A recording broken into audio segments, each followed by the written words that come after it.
तो इम्यूनिटी क्या होती है इसके बारे में मैंने आपको बता दिया था, कितने टाइप की इम्यूनिटी होती है इसके बारे में मैंने आपको बता दिया था। ठीक है, तो कितने टाइप की इम्यूनिटी होती है? 2 टाइप की इम्यूनिटी होती है। एक होती है इनबॉर्न इम्यूनिटी जिसे हम क्या बोलते हैं, इनबॉर्न इम्यूनिटी, जिसे हम इननेट इम्यूनिटी कहते हैं। दूसरी होती है एक्वायर्ड इम्यूनिटी, जो कि आफ्टर बर्थ आप अडेप्ट करते हैं, अडेप्टिव इम्यूनिटी। तो 2 टाइप की इम्यूनिटी है, इननेट इम्यूनिटी और एक्वायर्ड इम्यूनिटी। इननेट इम्यूनिटी में आपके बैरियर, कुछ बैरियर्स होते हैं जो कि इननेट इम्यूनिटी का फॉर्मेशन करते हैं। ठीक है, तो इननेट इम्यूनिटी के बैरियर्स पढ़ रहे थे हम, क्या पढ़ रहे थे?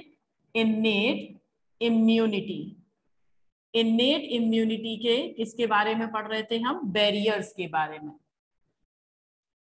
ठीक है, तो इननेट इम्यूनिटी के बैरियर्स हैं। जो पहला बैरियर था हम पढ़ चुके थे, कौन सा है? Physical, physical barrier.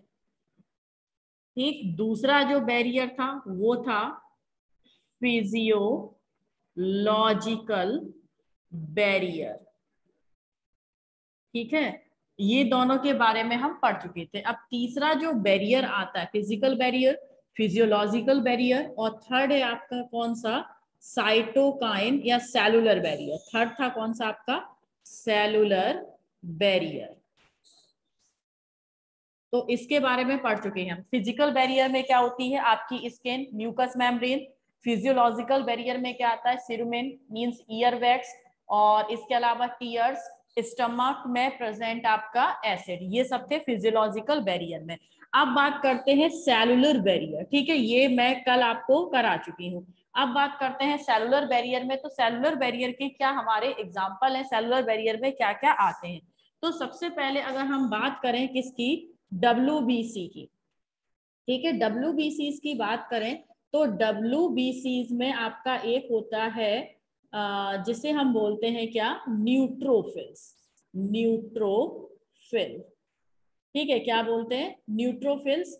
आपको पता है WBC में न्यूट्रोफिल्स, बेसोफिल्स, ओसिनोफिल्स, ये सारी थी किसमें? WBC में, जिसे कि हम ल्यूकोसाइट्स भी बोलते हैं। तो WBC में एक आपका जो वर्क करता है as a cellular barrier, means एक सेल होगा, ठीक है, कि एक सेल की तरह होगा जो कि हमारी बॉडी में इम्यून रेस्पॉन्स के लिए जरूरी होगा। इम्यून रेस्पॉन्स के लिए जरूरी का मतलब है जो कि हमारी बॉडी में एंटर नहीं करने देगा माइक्रोब्स को। तो कौन सा है आपका? न्यूट्रोफिल्स, जो कि एक मेन कंपोनेंट है किसका? WBC का।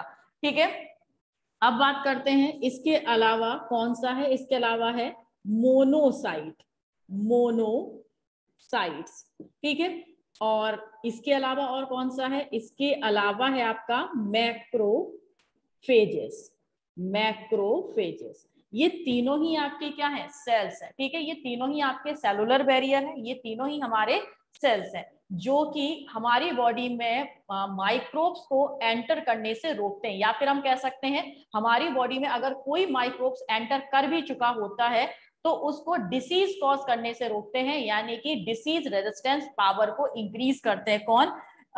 WBC में स्पेशली प्रेजेंट न्यूट्रोफिल्स। ठीक है, इसे हम, इसका एक दूसरा नाम भी है P polymorphonuclear leukocyte, PMNL। ठीक है, कभी कभी पूछा भी जाता है कि WBC में प्रेजेंट PMNL का फुल फॉर्म क्या है? तो PMNL क्या है? Polymorphonuclear leukocyte. मैं लिख दूं क्या इसका फुल फॉर्म? इसका फुल फॉर्म है PMNL का। ठीक है, यहां लिख देती हूँ PMNL, polymorphonuclear leukocyte, leukocyte. ठीक है, तो ये क्या है आपका? न्यूट्रोफिल्स। ठीक है, न्यूट्रोफिल्स को ही हम बोलते हैं पॉलीमॉर्फो न्यूक्लियर ल्यूकोसाइट। अब बात करें इनका फंक्शन क्या होता है। ये जो सेलुलर बैरियर है, मींस ये तीनों सेल फॉर्म में होंगे, WBC, मोनोसाइट और मैक्रोफेजेस। ये क्या करते हैं? इनका फंक्शन क्या होता है? इनका जो फंक्शन है, ठीक है, इनका जो फंक्शन है, फंक्शन होता है फेगोसाइटोसिस, फेगोसाइटोसिस। ठीक है, क्या करते हैं? ये फेगोसाइटोसिस की प्रोसेस करते हैं। फेगोसाइटोसिस का मतलब क्या होता है? टू एनगल्फ द माइक्रोब्स और टू डिस्ट्रॉय द माइक्रोब्स। ठीक है, ये फैगोसाइटोसिस की प्रोसेस से माइक्रोब्स को निगल जाते हैं, जो बैक्टीरिया वगैरह वगैरह हमारी बॉडी के अंदर एंटर किया। तो ये जो सेल्स है मैक्रोफेजेस, मोनोसाइट और डब्ल्यूबीसी में प्रेजेंट स्पेशली न्यूट्रोफिल्स, ये हमारी बॉडी में अगर कोई भी माइक्रोब्स एंटर कर जाता है तो उसको निगल जाता है, निगल के और उसे क्या कर देता है, डिस्ट्रॉय कर देता है। तो इन तीनों का फंक्शन क्या है, फैगोसाइटोसिस का फंक्शन है, जिससे ये क्या कर देते हैं, डिस्ट्रॉय माइक्रो ऑर्गेनिज्म। ठीक है, ये माइक्रो ऑर्गेनिज्म को डिस्ट्रॉय कर देते हैं, हम सीधे से लिख दें किल कर देते हैं, मार डालते हैं माइक्रो ऑर्गेनिज्म। जब माइक्रो ऑर्गेनिज्म भी मर जाएगा तो किसी भी टाइप की कोई भी डिसीज कॉज नहीं होगी।